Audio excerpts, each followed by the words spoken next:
기도 계신 여러분 주님의 이름으로 환영합니다. 오늘이 벌써 11월 맨 마지막 수요예입니다. 지난 한 해 동안에도 여기까지 인도해 주신 또 함께 해주시고 또 도와주신 하나님께 감사드리면서 이제 또 12월을 맞아서 성탄의 또 기쁨이 넘치는 오늘 예배가 되기를 간절히 소원합니다. 제가 우리 조용히 기도하면서 하나님 앞으로 나가겠습니다. 사랑하는 내가 풍성하신 하나님 아버지 감사합니다. 오늘도 하나님 앞에 나와서 예배드립니다. 하나님 저희들의 예배를 기뻐 받아 주시옵소서. 하나님 저희들 지난 2주 동안 추수감사주일 예배를 드리면서 너무나도 감사한 일들이 참 많았습니다. 하나님 이제 12월을 맞아서 또 한 해를 또 마무리하며 또 새해를 준비하며 무엇보다도 우리의 마음에 하나님 앞에 감사와 또 성탄의 기쁨이 넘치는 하루하루가 되게 하여 주시옵소서. 오늘도 하나님 앞에 나와서 거룩하신 하나님을 아바 아버지라 부르며 하나님의 이름을 찬양하며 예배드립니다. 하나님 저희들의 예배를 기뻐 받아 주시옵소서. 성령 하나님께서 저희들의 마음을 주장하여 주셔서 하나님의 말씀 들을 때 그 말씀에 은혜 받고 도전 받아서 하나님이 기뻐하시는 거룩한 뜻을 이루는 우리 기쁨의 성도님들 다 될 수 있도록 하나님 은혜 부어 주시옵소서. 감사드리며 이 모든 말씀 예수의 이름으로 기도드립니다. 아멘. 우리 찬송가 410장 내 맘에 한 노래 있어 찬양하시겠습니다. 찬송가 410장입니다.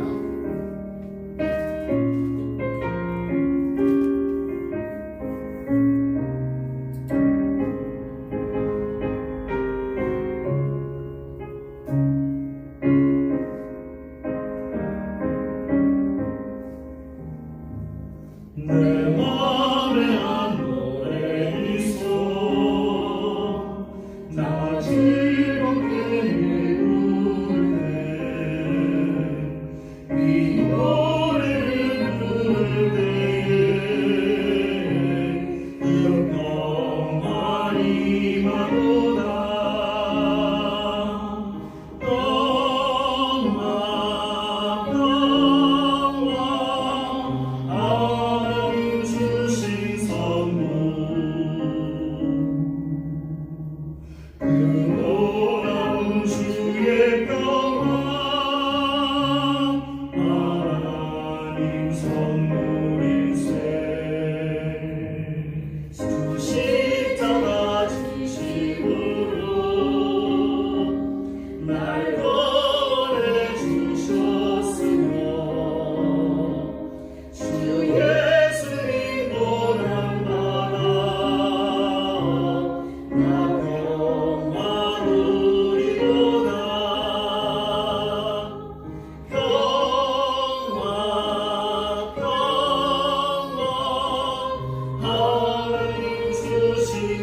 찬송가 622장 거룩한 밤 함께 찬양하겠습니다.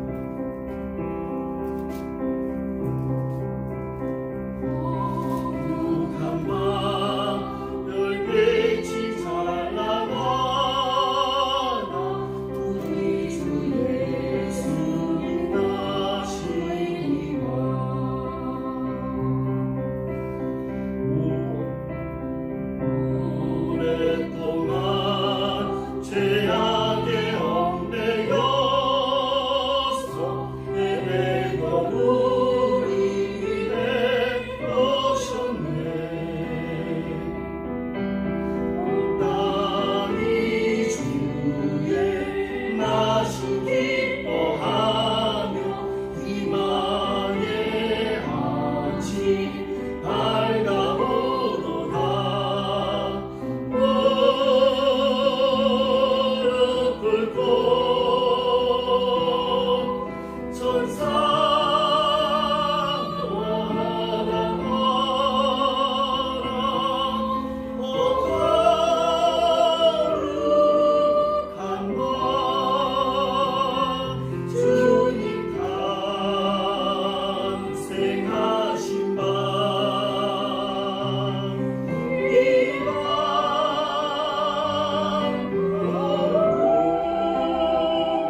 함께 나누신 말씀 사도행전 10장 34절로 43절 말씀입니다.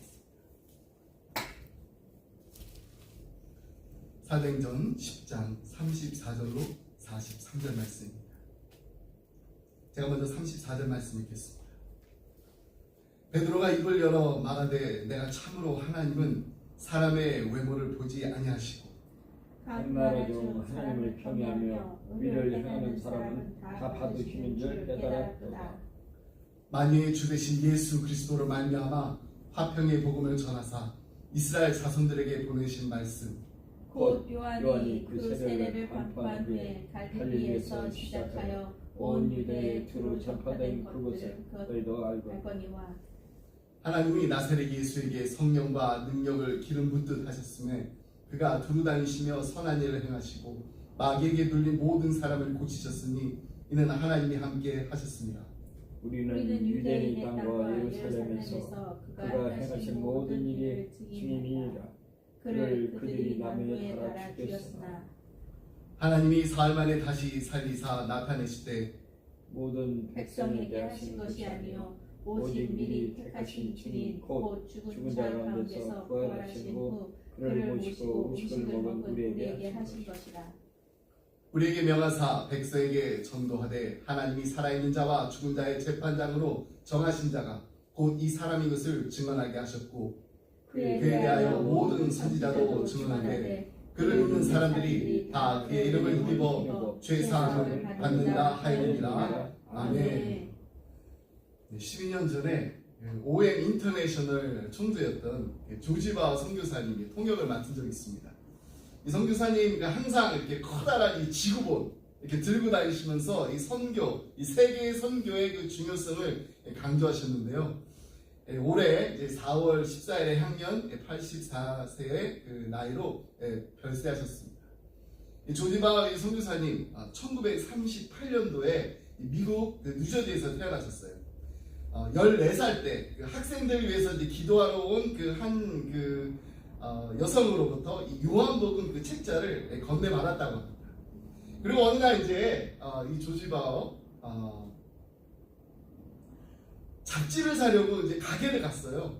근데 그때 이 35살의 전도자 이 빌리 그레암이 이렇게 등장하는 이 잡지를 발견했는데 그 잡지를 이렇게 집어들고서 기사를 읽다 보니까 이 빌리 그레암 목사님이 정말 특별한 사람이라는 것을 깨닫게 되었습니다.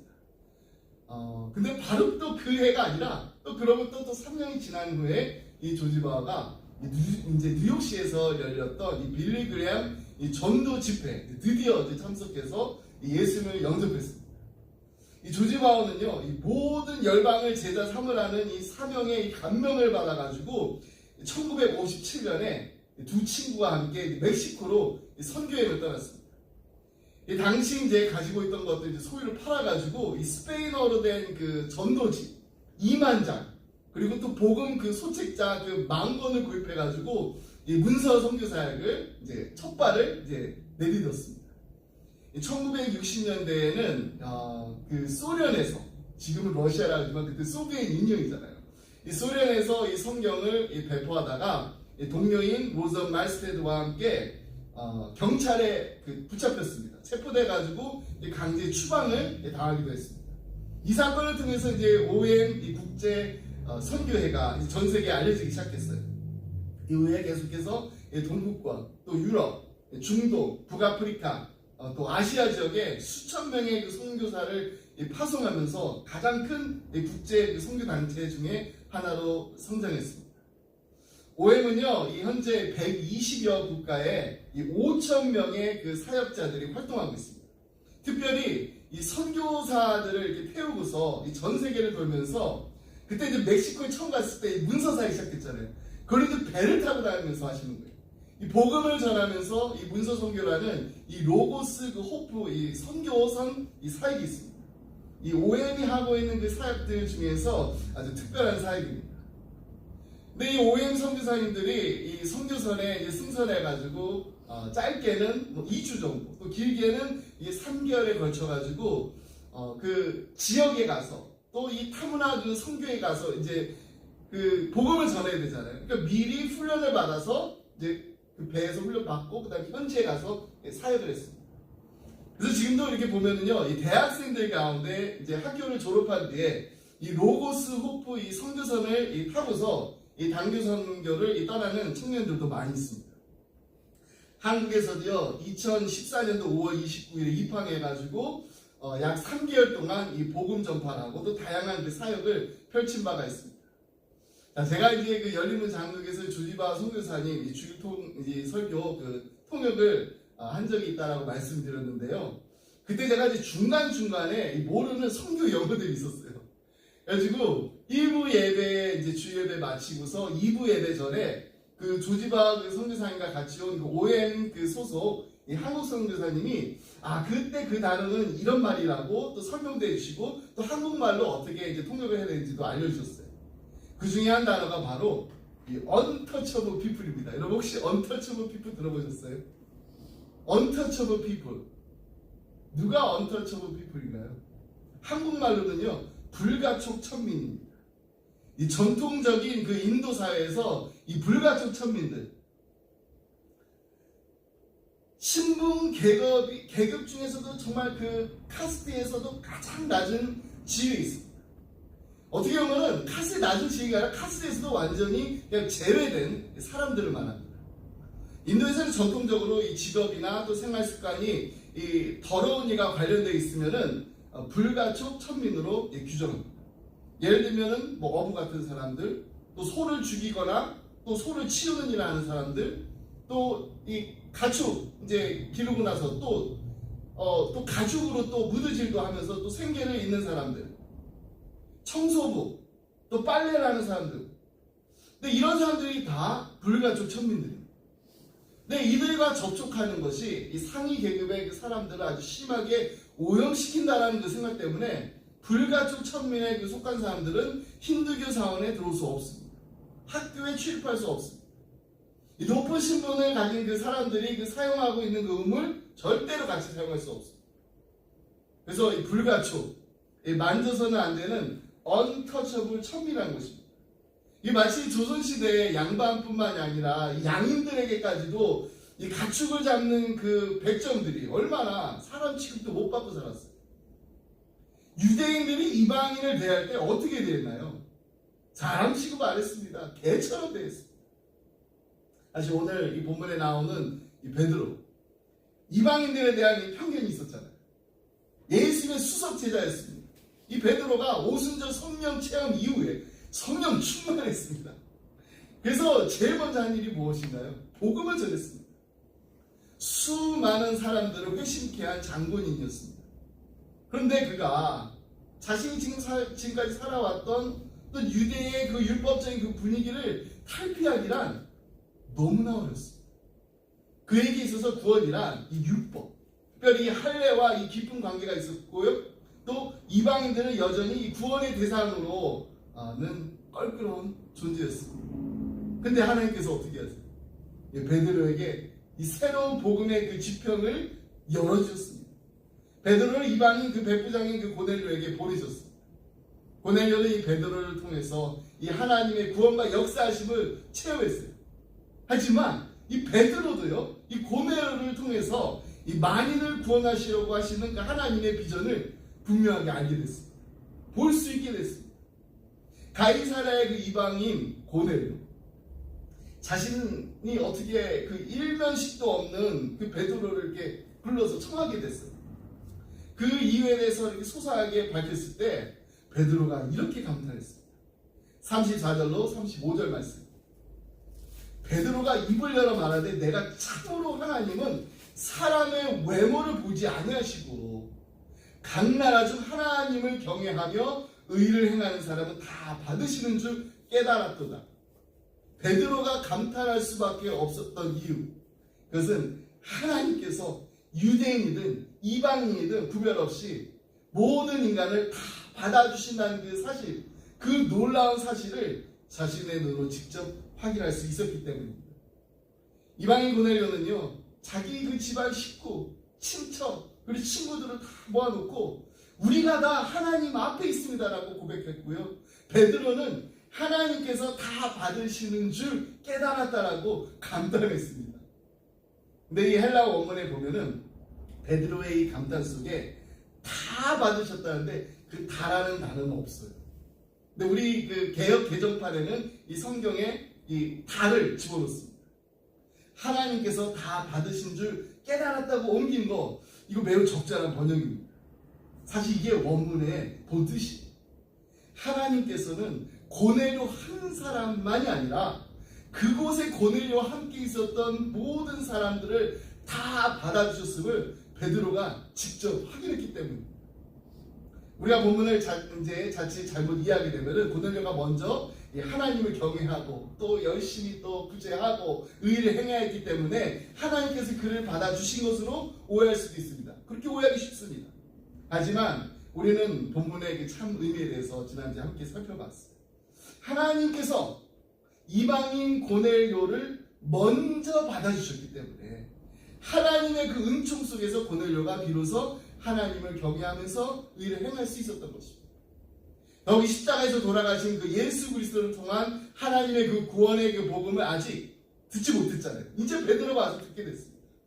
이 구원의 복음을 알지 못하는 이 고넬료와 그 주위 사람들에게 하나님께서 그 복음을 친히 전해주시기 위해서 요바에 있는 베드로를 고넬료의 집까지 보내시기까지 하면서 하나님께서는 정말 그들을 위해서 얼마나 치밀하게 준비하시고 역사하셨는지에 대해서 우리가 지난 2주 동안 상세히 살펴봤습니다. 하나님께서 먼저 그들을 다 받아주시지 않으셨으면 불가능했을 이 신비로운 구원의 손길이 고넬료의 그 집안에 있었습니다. 특히 이 받으시다는 의미로 사용된 그 헬라어를 보면은요, 이 덱토스라는 그 원형이 데코마이다. 어떤 뜻이냐면 영접하다라는 의미입니다. 그러니까 하나님이 다 영접했다는, 하나님께서 더러운 그 죄인인 인간을 받아주시는데 죄인이기 때문에 그냥 그래 넌 죄인이지만 내가 받아줄게 해서 그냥 아무렇게나 받아준 게 아니라 정말 지성을 다해서 받아주셨다라는 의미입니다. 거룩하신 하나님께서 더러운 그 죄인의 그 모습 그대로를, 역겹게 풍기는 그 죄의 그 냄새 그대로를, 형편없는 그 수준 그대로를 다 영접해 주셨다는 거, 그러니까 아무리 생각해도 믿기 어려운 일입니다. 여러분, 우리 같은 인간끼리도 막 어떻게 보면 막 서로를 막 받아들이지 못해가지고 서로 막 다투고 서로 막 이렇게 상처 주고 서로를 또 죽이는 그 모습을 볼 때 인간과는 본질적으로 다르신 거룩하신 그 하나님께서 정말 보잘것도 없는 우리 인간을 그냥 아무렇게나 대하신 게 아니라 온 정성을 다해서 다 받아주셨다는 것, 이게 바로 어메이징 그레이스입니다. 정말로 놀라운 하나님의 은혜가 아닐 수가 없습니다. 이 자리에 모인 우리 모두가 다 이 어메이징 그레이스, 이 하나님의 놀라우신 은혜 때문에 우리 함께 나와서 예배 드릴 수 있는 것입니다. 하나님께서 이처럼 우리를 사랑하시기에 형편없는 우리를 다 받아주시기 위해서 하나밖에 없는 독생자 예수 그리스도마저 기꺼이 내어놓으셨던 것입니다. 그래서 베드로는 고넬료의 집에서 이렇게 설교할 수밖에 없었어요. 하나님은 만유의 하나님이십니다.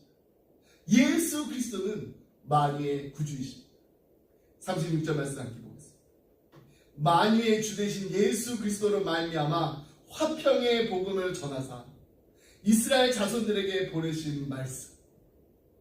만유의 주 되신 예수 그리스도, 이것은 그동안 베드로의 그 설교에서 볼 수 없었던 그의 변화를 엿볼 수가 있는 것입니다.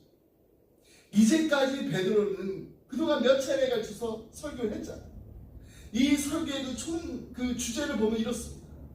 예수 그리스도께서 우리를 위해서 이 땅에 오셨습니다. 선지자들로부터 예언된 그 예수 그리스도가 오셨습니다. 그 예수 그리스도는 우리를 위해서 고난을 받으셨습니다. 우리가 그를 못 박아 죽였습니다. 그러나 예수 그리스도는 사망 권세를 이기고 부활하셨고 다시 오실 것을 보이시며 우리에게 약속하셨습니다. 오직 구원은 예수 그리스도만이 가능합니다. 몇 번을 강조해도 부족함이 없는 그 내용의 설교를 했습니다. 그런데 환상을 통해서 하나님을 경험하면서 베드로가 불현듯 깨달은 것이 있습니다. 그래서 바로 예수 그리스도는 만유의 주시라는 베드로에게 있어서 이 예수 그리스도에게 대한 그 개념, 이게 점점 더 깊어지고 확장된 것입니다. 이것이 고넬료의 집에서 이루어진 베드로의 설교에 새롭게 나타나는 주님을 향한 고백입니다. 만유의 주 되신 예수 그리스도. 만유의 주. 여기서 이 만유는 말 그대로 모든 것을 말합니다. 우주와 인생과 모든 물질과 물질 세계와 영의 그 세계를 다 포함한 이 모든 것을 다 표현하는 것입니다. 이 만유의 주라는 그 말을 뒤집어서 이야기하면은요, 이 세상에 해를 만드시고 별을 또 다시고 구름을 만드시고 천지를 창조하신 그 창조의 그 역사에 하나님과 예수 그리스도께서 함께 하셨다는 것입니다. 다시 말해서 예수님이 이 땅에 오셔서 우리를 구원하시고 구세주가 되셨을 뿐만 아니라 아버지께서 이 천지를 창조하실 때 함께 하신 삼위일체 주님이시라는 겁니다. 그것이 바로 만유의 주. 환상과 이 계시의 그 경험을 통해서 예수에 대해서 더 깊이 알게 된 이 베드로의 고백, 만유의 주. 이 말은 예수 그리스도는 이방인에게도 주가 되신다라는 당시로는 매우 놀라운 깨달음입니다. 베드로 이방인 고넬료를 통해서 하나님께서 사람을 구별하지 않으시고 다 받아주시는 분이시는, 그것도 그냥 받아주시는 것이 아니라 온 지성을 다해서 영접해 주시는 분임을 확인하고 감탄했습니다. 그러면서 하나님께서 예수 그리스도를 통해 성취하신 그 구원의 복음에 대해서 이렇게 정의합니다. 화평의 복음. 즉 예수 그리스도께서는 참된 평안이 없는 이 땅 위에 오셔서 하나님으로부터 주어진 그 절대적인 그 평안을 우리에게 주시기 위해서 오셨다는 것입니다. 인간의 죄는요, 거룩하신 그 하나님과 인간 사이를 가로막는 장벽입니다. 그 죄의 장벽 때문에 우리가 하나님 앞으로 나아갈 수가 없습니다. 이 죄의 장벽을 인해서 인간은 하나님으로부터 비롯된 하나님께서 주실 수 있는 이 절대적인 그 평안을 누리지 못합니다. 상실하고 말았습니다. 오늘날 우리가 정말 동서남북을 다 둘러보아도 이 땅에 참 평안이 없다라는 거 우리가 눈으로 보면 알 수 있습니다. 뉴스를 통해서 보게 됩니다. 근데 이것이 비단 우리 시대에만의 현상이 아니라는 것도 우리가 알고 있습니다. 아담과 하와가 범죄했을 때 신라건 하던 그 순간부터 인간은 참 평안을 상실하고 말았습니다. 그 이유가 무엇인가? 바로 죄. 그 죄의 장벽 때문에 하나님께로 나아갈 수 없기 때문에 예수 그리스도는 바로 이 죄의 장벽을 허물어 주신 구원자이십니다. 아멘. 인간이 지은 그 죄의 형벌을 대신 받으시기 위해서 머리끝부터 발끝까지 온 전신을 십자가의 제물로 내어 놓으심으로 말미암아 인간과 하나님과 인간 사이를 가로막았던 그 죄의 장벽을 다 허물어 주셨습니다. 그뿐만 아니라 거룩하신 그 하나님과 죄인인 인간을 연결해 주는 다리가 되셨습니다. 그 다리를 통해서 하나님의 생명이 우리에게 전해지게 되었습니다. 그 다리를 통해서 하나님의 사랑이 우리에게 임하게 되었습니다. 그 다리를 통해서 하나님의 진리가 위에 우리가 설 수 있게 되었습니다. 그 다리를 통해서 우리가 하나님의 절대적인 그 평안에 접붙여지게 되었습니다. 더욱이 우리의 그 죄를 지시고 십자가에 돌아가셨던 주님께서 사흘째 되셨던 죽음을 깨뜨리고 영원히 부활하심으로 예수님은 이 세상의 그 무엇에도 흔들리지 않는 임마누엘 하나님이심을 친히 보여주셨습니다. God with us. 우리와 항상 함께 하시는 하나님. 그러므로 우리 주님이 우리를 위해서 지셨던 그 십자가는 하나님의 절대적인 평안에 우리를 접붙여 주시기 위한 더하기 편입니다. 어느 시골에 살던 어린아이의 이야기예요. 초등학교 입학하기 위해서 이제 하고 나서 이제 더하기, 뺄셈, 이 산수 공부를 하게 됐습니다. 어느 이 소년이 어머니를 따라가지고 처음으로 예배당에 갔어요. 엄마가 이제 조용히 기도하는 그 순간에 예배당이 정면을 이렇게 바라본 이 소년이 경이로운, 이 경이로움의 그 눈으로 바라본 게 있습니다. 바로 십자가. 신기한 것을 발견하던 이 소년이 기도하는 그 어머니의 그 무릎을 막 흔들며 이렇게 말했답니다. 엄마, 저 앞벽에 큰 더하기표가 있어요. 십자라고 말하지 않고 큰 더하기표가 있다고 했어요. 이때 엄마가 이 아이의 손을 붙잡고 이렇게 말한다. 그렇단다. 예수 그리스도는 우리에게 더하기표란다. 주님이 우리와 같이 계시면은 모든 것이 합력하여 선을 이루게 하시고 구원에 이르게 하신다. 그렇습니다. 이 여인이, 이 어린아이가 정말로 신기한 그 눈길로 바라본 것처럼 은혜로운 그 사람의 눈에는요, 우리 주님의 십자가가 얼마나 놀라운 더하기표인지 모릅니다. 여러분, 십자가, 이 십자가는요, 불화가 있는 곳에 화목을 플러스해줍니다. 우리 주님은 십자가를 통해서 하나님과 원수였던 우리를 불화와 심판과 저주 아래 신음하고 있었던 우리 인간을 하나님과 화해하게 하셨습니다. 소나 양의 그 제물이나 율법의 행위로서가 아니라 그리스도의 육체 곧 십자가의 피로써 하나님과 화평을 이루셨습니다. 주님의 그 거룩하신 피로 얼룩진 그 갈보리 십자가로 인해서 저주의 상징이었던 이 십자가가 인류에게는 영원한 평화와 화해의 상징이 된 것입니다. 두 번째로 십자가는 유한에 떨고 있는 인생에게 영혼을 플러스해줍니다. 우리는요, 과학과 문명이 극도로 발달하는 그 시대를 살아가고 있습니다. 이제는, 예전에는 집에서 전화를 해야 됐지만 이제 어느 곳에 가서도 전화를 할 수 있습니다. 한국에 가서도 미국에 있는 가족들에게 전화를 할 수 있을 만큼 그런 과학의 문명이 발달한 그 시대에 살고 있으면서도 우리 인간은요, 죽음이라는 그 유한을 절감하고 있습니다. 그러나 우리 주님의 십자가는 어떻습니까? 유한한 존재인 우리를 능히 실어다가 영원한 안식이 있는 곳에 이르게 하고도 남습니다. 우리에게는 영원한 천국을 바라볼 수 있는 소망이 있습니다. 누구든지 나를 믿고 나 보내신 하나님을 믿는 사람은 영원한 생명을 얻었다라고 약속하신 그 예수님의 그 말씀 속에 이미 우리는요, 영혼을 누리고 있습니다. 그 축복 속에 날마다 살아가고 있는 것입니다. 세 번째로 십자가는 절망과 탄식이 있는 곳에 희망과 찬양을 플러스해줍니다. 현대인은 어느 시대보다 외적인 그 자유를 만끽하며 살고 있습니다. 너무나도 많은 것을 풍족하게 누리고 있습니다.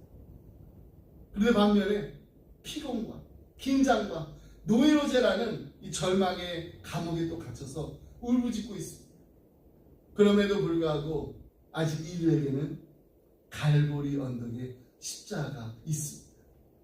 십자가가 있는 그곳에는 불평이 감사, 절망이 찬송으로, 총성과 포성이 화해의 메아리로 울려 퍼질 수가 있습니다. 이번 우리 함께 부른 찬송가 410장 내 마음의 한노래에 있어 이 찬송가가 어떻게 만들어진 그 배경에 대해서 소개해드린 적이 있습니다. 내 마음의 한노래에 있어 나 즐겁게 늘 부르네. 이 노래를 부를 때에 큰 평화 임하도다. 평화 하나님 주신 선물. 오 크고 놀라운 평화 하나님 선물이세요. Peace, sweet peace.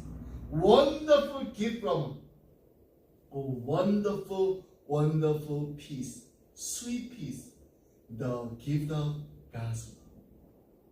캠프 전도 집회에서 찬양을 섬겼던 이 피터 빌런이 정말 타고난 그 아름다운 목소리로 이 작사도 하고 작곡도 하는 그런 은사까지 받아가지고 가는 곳마다 정말 많은 사람들에게 그 은혜를 나누고 끼칠 수 있었어요. 근데 하루는 그의 정말 친했던 그 친구였던 성악가 아이다 디마레스트 여사가 이런 요청을 했다고 해요. 내 목소리에 정말 꼭 맞는, 알맞는 찬송을 하나 만들어줬으면 좋겠어요. 그래서 물었다고 합니다. 어떤 찬송을 원하세요? 그때 이 친구가 아무것이나 아름다운 곡이면 돼요. Oh, any sweet peace. 근데 이 peace는요, P-E-A-C가 아니라 peace, 악보라는 말. Any sweet peace, 아무거나 sweet peace면 된다. 피터 빌런이요, 이 sweet peace라는 말에서 힌트를 얻어서 같은 발음인 sweet peace. 후렴에다가 먼저 작곡하고 곡을 붙였다고. peace, peace. 어떤 peace는 sweet peace. wonderful gift from 하나님 주신 선. 정말 놀라운 그 재치를 통해서 이 찬송가, 이 하나님의 선물이 만들어졌는데, 여러분 지금 이 시간 우리의 마음에 정말 하나님께서 주신 이 선물, 이 sweet peace, 참 평화가 있으신가요? 만유의 주이시며 평강의 왕으로 이 땅에 오신 그 예수님께서 우리의 마음에, 우리의 삶에 함께 하시기 때문에 우리는 하나님 안에서만 누릴 수 있는 참 평안을 누릴 수가 있습니다. 하나님의 원수가 더 이상 아닙니다.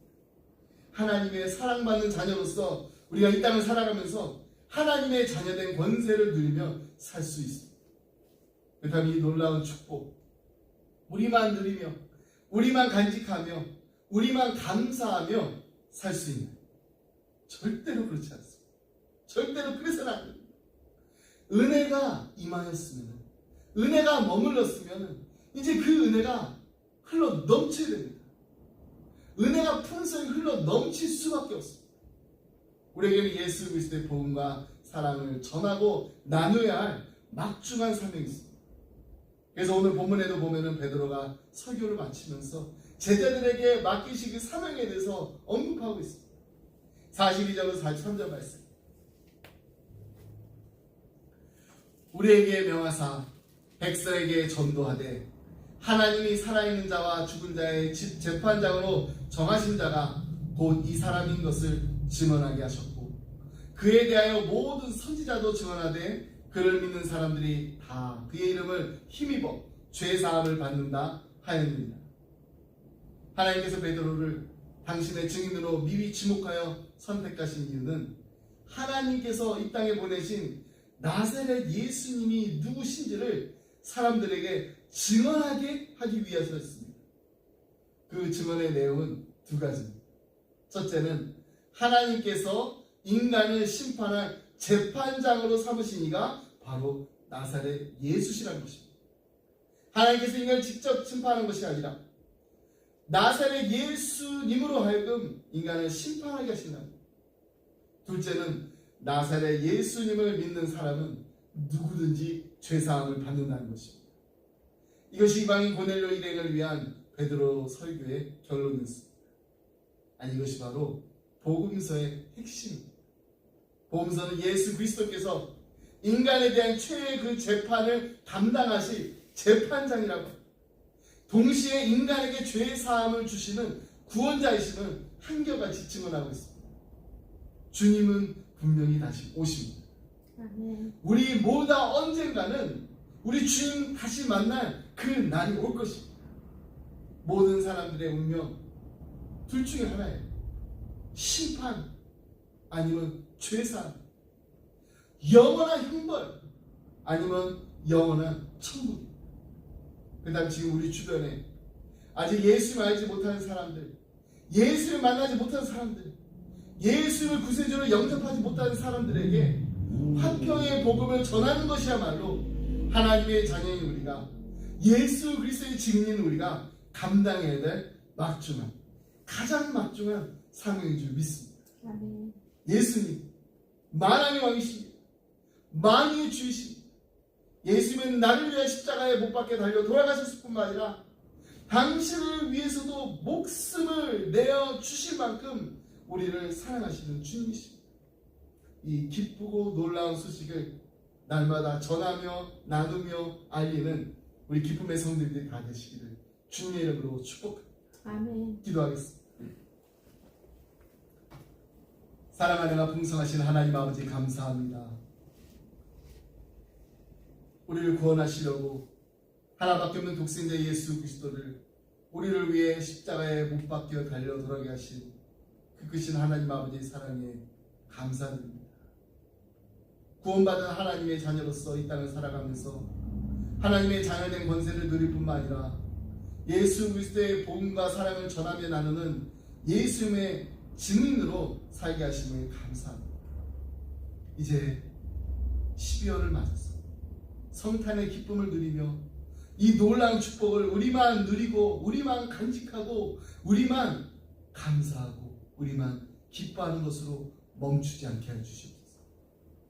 하나님의 놀라우신 은혜가 풍성히 흘러 넘쳐서 우리 기쁨의 교회가 휴스턴을 넘어서 텍사스를 넘어서 미국을 넘어서 땅끝까지 우리 주님의 복음과 사랑을 전하고 나누기에 힘쓰는 하나님 보시기에 아름다운 공동체가 되게 하여 주옵소서. 하나님 사랑하는 우리 자녀들을 위해서 기도합니다. 이들이 어린 시절부터 하나님을 알게 하시니 감사합니다. 예수님을 자신들의 구주이심을 믿고 입술로 고백하게 하심을 감사합니다. 이제 이들의 삶을 들어 화평의 복음을 전하는 예수님의 증인으로서 살게 하여 주옵소서. 이들의 인생에 더하기가 오직 십자가 하나만 되게 하여 주옵소서. 하나님이 찾으시는 한 영혼을 위해서 기쁨으로 헌신하며 희생할 줄 아는 나눔과 섬김이 넘치는 하나님 보시기에 아름다운 인생을 살게 하여 주옵소서. 한 해를 마무리하면서 그동안 우리 함께 간절한 마음으로 기도하고 있는 영혼들이 있습니다. 이 하나님이 찾으시는 영혼들, 주님께로 돌아오게 되는 추수의 기쁨을 하나님과 함께 누리는 우리 기쁨의 교회, 기쁨의 가정, 그리고 우리 기쁨의 자녀들이 다 되게 하여 주옵소서. 이 모든 말씀 우리를 사랑하신 예수 그리스도 이름으로 기도드립니다. 아멘. 아멘. 자, 우리 다 같이 찬송가 64장 기뻐하며 경배하세 함께 보겠습니다. 64장입니다.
주의 손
이제는 우리 주 예수 그리스도의 은혜와 하나님 아버지의 크신 사랑과 성령님의 감동감화 교통하심이 예수 그리스도는 만유의 주이십니다.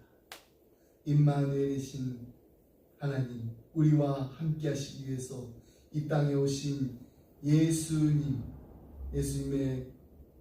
탄생을 축하하며 기뻐하며 영접하며 받아들이는 모든 하나님의 사랑하는 자녀들에게 성탄의 기쁨을 허락하여 주시옵소서. 그리고 이 기쁨을 우리만 간직하며 우리만 기뻐하는 것으로 감사하는 것으로 그치는 것이 아니라 우리 주변에 아직까지도 예수를 만나지 못한 사람들이 너무나 많이 있습니다. 예수님을 꼭 구주로 영접해야 될 사람들이 너무나 많이 있습니다.